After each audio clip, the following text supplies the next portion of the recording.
conviction. Definitely. There's no doubt about this. Saying third degree murder statute didn't fit the case because it can only apply when the defendant showed a generalized indifference to human life. Where is that written? I'd like to see where that is written in the statute. Generalized indifference to human life. Where is that written in the statute?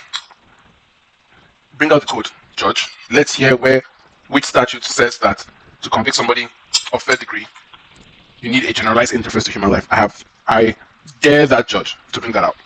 In the statute, not in the judgment. I want to see it in the statute. I want to see this in the statute, but I've not seen it. Not when the conduct is directed at a particular person as it was with Diamond. Oh, Justin Diamond, not Diamond, whatever. Judge Catherine, of course, a woman, presided at his trial, granted prosecutor's request to impose the maximum sentence and called for by the state sentencing guidelines on news manslaughter convictions for 7 months. In doing so, she brushed aside the defense's request for 41 months, which is the low end of the range, with good behavior.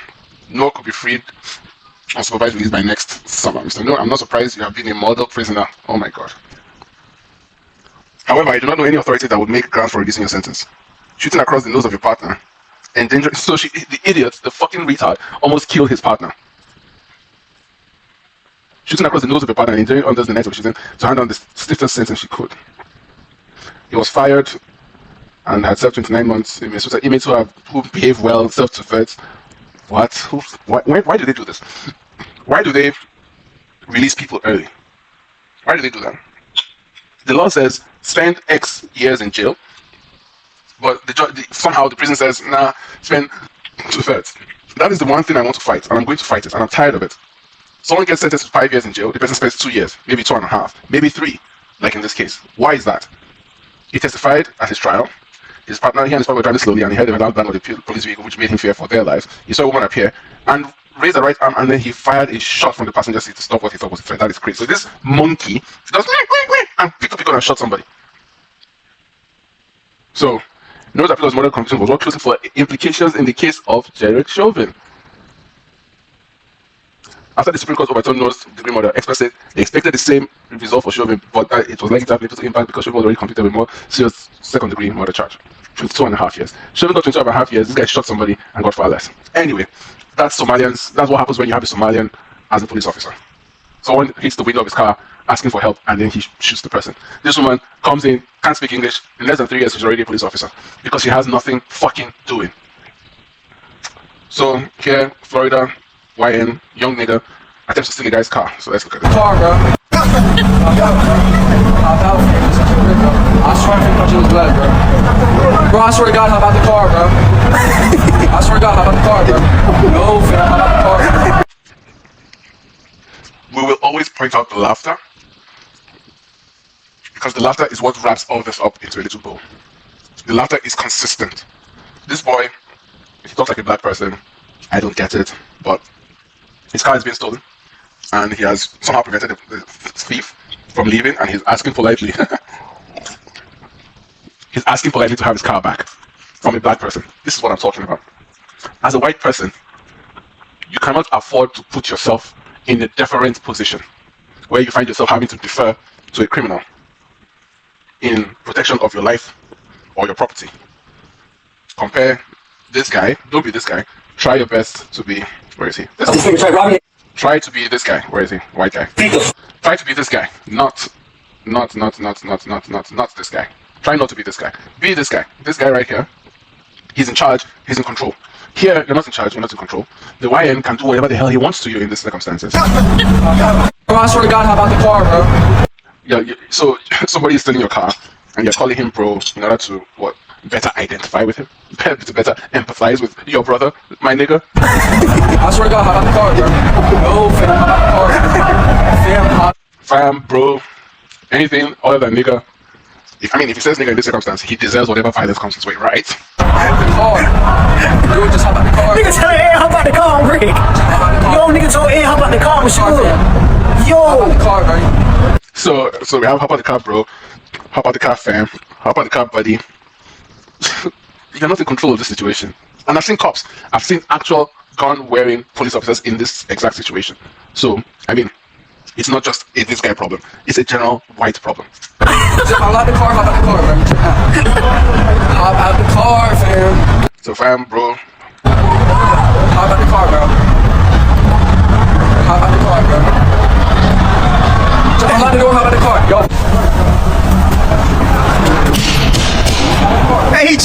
lie.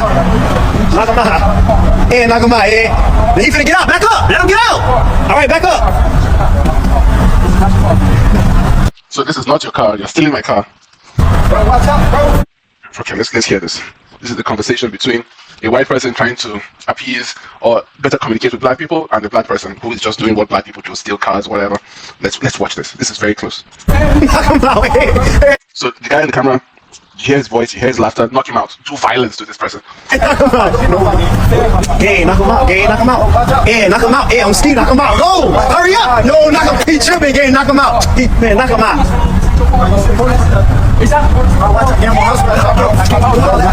What the fuck? So it's tricky him trying to kill him. Okay. Knock him out. Yeah, sweep his ass. Oh, knock him out. Yeah. Knock him out. Knock him out. Man, not the job. I missed it. Knock him out. Hey, hold on. Knock him out. I missed it. I missed it. Look at him. Look. Oh, do you see this? Do you see this? Do you see this? Guys, you have to listen to me. These are two different people. Watch this. So he's lost control. His life is basically in this black person's hands. Right? Look. See? Compare this guy, this white person, to this white person. That's just all I want you guys to do. Which white person would you rather be? Would you rather be this guy in control of the situation, your hand around the neck, or would you rather be this guy with someone's hand around your neck? Look. He's back. His life. He has already surrendered his life to a black person because he's afraid of calling him a nigger and, being ready for the blowback. Look, he has surrendered. This guy can break his neck, can do anything to him right now. Never be this guy. Oh my god, that's dangerous. That's brain damage right there. That's it, hey, you gonna kill him here. Hey, leave us alone, broski. You're a real gangster, we gonna kill you out here, gang. Did you hear that? Did you hear that? Leave us alone, we're going to kill you. His head's already smashed on the concrete, so he might as well be dead. Relax, you're tricky. Hey, help him out. He need help, man. Leave us alone, man. Did you see? Oh my god, this is such a perfect video for crime is the new black entitlement. Look at the joy. This is just a regular Thursday. I stole somebody's car. I stole a white boy's car, and I smashed his head on the concrete. And I'm pointing imaginary guns at the screen. I'm finna go viral. This. Look at the joy on this guy's face. Tell me the last time you ever saw a black person this happy. Tell me the last time you saw it. This is better than Thanksgiving. This is better than Christmas. Look at the smile. The smile extends from his mouth to his face. This is pure joy. Hey,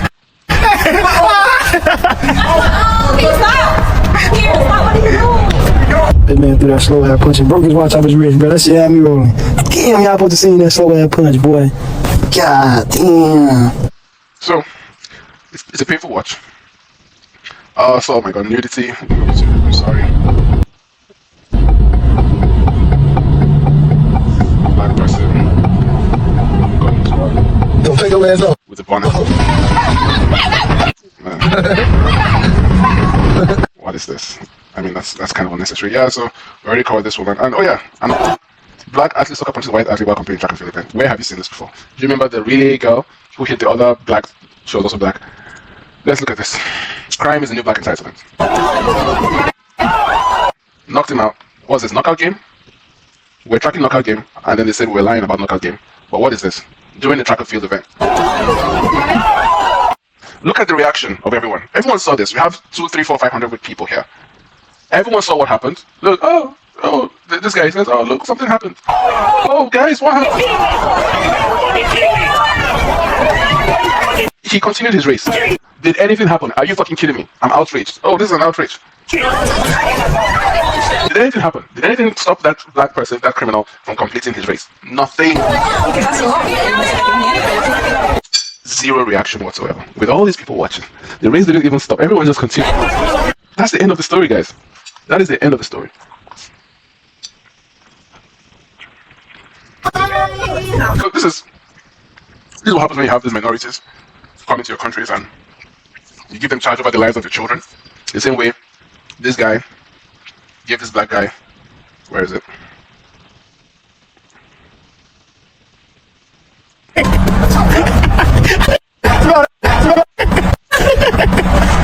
Give this black guy charge over his life. Same thing. The same way people invite Indians and blacks and all these other dark people to come and, oh, drive my beautiful white children to school in a bus. Who cares? Let's see what happens. I consider this the same thing.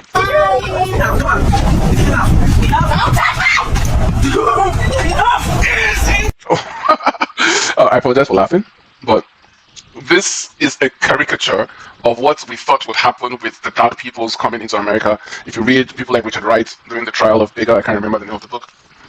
This is what Richard Wright was describing as the fear of the white man with the dark people coming to choke out their children and burn their children in furnaces, which is what happened in the book. Look at this. Look. These people come from a culture where they cut off and sew up the genitals of women. And you come and you give them your children to take to school every day for a whole year. And this is what he's doing. I'm serious. You cannot be standing up anymore. Serious. So this is not just the driver, this is like a chaperone. Now, come on. Get out. Be sitting down. Get up. What is this? This is not your wife, bro. That's not your wife. What is happening? I didn't want to know what happened because that's endangerment of a child. But yeah, this is an old story. Some 3-year-old grandmother killed by a carjacker, arm torn off. So, black people, oh god, it's so exhausting. I don't know how Colin did this for 4, 5, 6, 7, 8 years, 9, 10 years as he did. But honestly, this is tiring. This is really tiring. Like, what is this?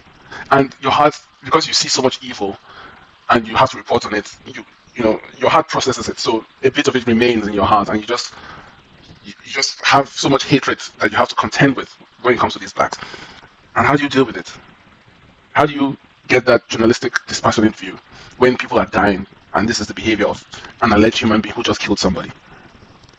14-year-old smiles, sings, and dances in court. 73-year-old grandmother killed by teenage carjackers in a brutal attack. Her arm was torn off as she was dragged down the street. 3 teenagers were roaming the streets when they targeted a car. They roamed the streets. Look at the time of day. Let's look at the time of day. This looks like maybe 2 p.m., 3, roughly. Targeted a car, leading to a horrifying scene. 2 of them suddenly yanked open the door of a silver Nissan. The driver, 73-year-old Linda Fricky, was still inside, actively driving. During the robbery, the teens sprayed an entire can of pepper spray into Linda's face before brutally beating her. As Linda struggled, her seatbelt got tangled, and when the teens sped off, she was dragged for an entire block. Her arm was severed in the process, and she died at the scene. Authorities released surveillance footage of the suspects, and all 4 teenagers were later turned in by their families and arrested. There are no families, there are only accomplices. Families? You have a family and you're roaming the street robbing people? You have no family if you're doing that. These are just wild animals hunting for the kill. You don't have a family if at 2, 3 p.m. in the afternoon you go around carjacking people. How can you say you have a family? Linda's loved ones That doesn't make any sense whatsoever. were devastated and outraged by the cruelty of this attack. They believe these teens should be prosecuted as adults. What do you think? They shouldn't be prosecuted as adults. They should be hung. It used to be so simple. People just hung. You just hang. We have surveillance footage. What happened to flagrant delicto? 14-year-old smiles, sings, and dances in court. 73-year-old grandmother killed by teenage car. What happened to flagrant delicto? What happens to that? If someone, so let's look at it properly. This is flagrant delicto. It's a legal principle, and I think we need more of this, right? A person has been caught red-handed or in the act of committing a crime. It allows for warrantless arrest, and when a law officer or private person witnesses a crime being committed. So my point is that we can, or we should, apply this to prosecution and to sentencing. If we have you on surveillance footage, and we have proof that it is you on surveillance footage, you should hang. It should be that simple. These children, or these people, because, I mean, you can hardly call them children when they're tearing off the arm of a 73-year-old woman. These are not children, these are people you should hang. Alright, so I think we'll end on